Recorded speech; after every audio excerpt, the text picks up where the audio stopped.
भारतीय पौराणिक कथाओं में राजा नहुष का नाम एक अत्यंत प्रतिष्ठित वीर परंतु दुर्भाग्यशाली राजा के रूप में स्मरण किया जाता है।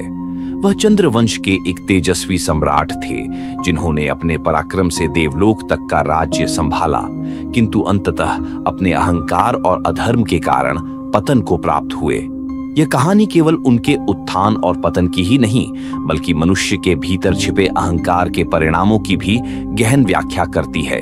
राजा नहुष का जन्म चंद्रवंश में हुआ था। उनके पिता आयु और माता इंदुमती थीं। आयु राजा पुरुरवा के वंशज थे और इस प्रकार नहुष का वंश अत्यंत गौरवशाली था। नहुष बचपन से ही अत्यंत बुद्धिमान, बलशाली और तेजस्वी थे। वे वेदों का अध्ययन करने में निपुण थे और धर्म की गूढ़ बातों को समझने की क्षमता रखते थे।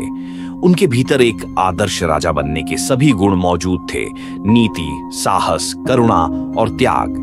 जब नहुष युवा हुए तो उन्हें राज्य की बागडोर सौंपी गई। उन्होंने न्यायपूर्वक शासन किया और प्रजा में अत्यंत लोकप्रिय हो गए। वे न केवल युद्ध कला में प्रवीण थे बल्कि ऋषियों का सम्मान करने वाले तथा धर्माचरण में अग्रणी थे। उनके राज्य में सुख, शांति और समृद्धि का वास था। उन्होंने अनेक यज्ञ किए जिनमें उन्होंने ब्राह्मणों को दान दिया और ऋषियों से आशीर्वाद प्राप्त किया। एक समय देवताओं और असुरों के बीच भीषण युद्ध हुआ। इस युद्ध में इंद्र ने असुरों के राजा वृत्रासुर का वध किया। वृत्रासुर ब्रह्मा जी द्वारा वर प्राप्त था, अतः उसका वध ब्रह्महत्या के समान था। इस पाप के कारण इंद्र भयभीत हो गए और छिप गए। इंद्र के अदृश्य हो जाने से देवलोक में शासन शून्यता उत्पन्न हो गई। देवता अत्यंत चिंतित हुए और ब्रह्मा जी के पास समाधान हेतु पहुंचे।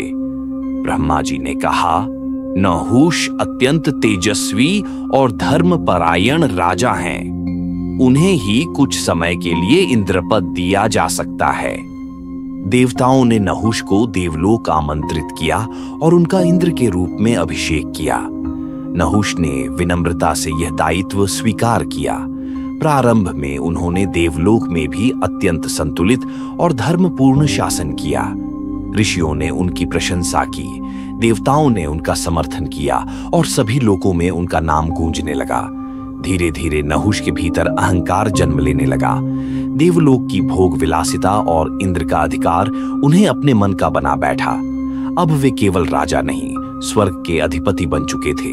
उनके वचनों और आचरण में धीरे धीरे अहंकार झलकने लगा। वे ऋषियों से भी कठोरता से बात करने लगे। उन्होंने यज्ञों में अपने नाम के उच्चारण पर जोर देना आरंभ किया और स्वयं को ईश्वर तुल्य मानने लगे। नहुष का पतन तब प्रारंभ हुआ जब उन्होंने इंद्र की पत्नी इंद्राणी पर दृष्टि डाली। उन्होंने इंद्राणी को अपने पास बुलाने का आदेश दिया और प्रस्ताव रखा कि वह अब देवलोक के इंद्र हैं, अतः इंद्राणी को भी उनकी पत्नी बनना चाहिए। इंद्राणी अत्यंत विचलित हुई। उन्होंने समय मांगते हुए चतुराई से नहुष से कहा, यदि आप मुझे सप्तऋषियों द्वारा पालकी में बिठाकर लाएंगे तो मैं आपके प्रस्ताव पर विचार करूंगी। नहुष के भीतर का अहंकार अब चरम पर था।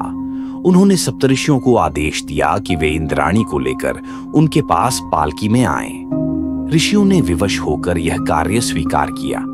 जब सप्तऋषि नहुष की पालकी लेकर चले तो उसमें एक ऋषि अगस्त्य भी थे।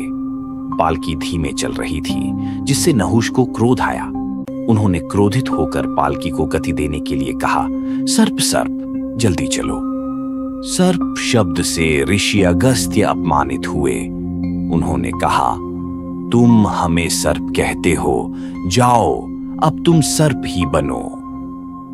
यह सुनते ही नहुष का तेज क्षीण हो गया और वह सर्प सांप बनकर पृथ्वी पर गिर पड़ा। उसकी देवलोक की महिमा समाप्त हो गई और वह वर्षों तक वन में एक विशाल अजगर के रूप में पड़ा रहा। नहुष वर्षों तक जंगल में एक विशाल नाग के रूप में जीवन व्यतीत करता रहा। अंततः महाभारत काल में जब पांडवों को वनवास मिला तब एक दिन भीमसेन जब गंधमादन पर्वत की ओर जा रहे थे तो रास्ते में नहुष के रूप में वह विशाल सर्प मिला। नहुष ने भीमसेन को पकड़ लिया और कहा, यह मेरा शाप है। जब कोई बुद्धिमान और धर्मज्ञान व्यक्ति मुझे मेरे पूर्व जीवन की कथा स्मरण करा देगा तभी मेरा उद्धार होगा। उसी समय युधिष्ठिर वहां पहुंचे और उन्होंने नहुष से संवाद किया। उन्होंने धर्म, त्याग, अहंकार और सत्य की महिमा समझाते हुए नहुष को उसके पूर्व जन्म की याद दिलाई। नहुष ने पश्चाताप किया और युधिष्ठिर के चरणों में गिरकर क्षमा मांगी।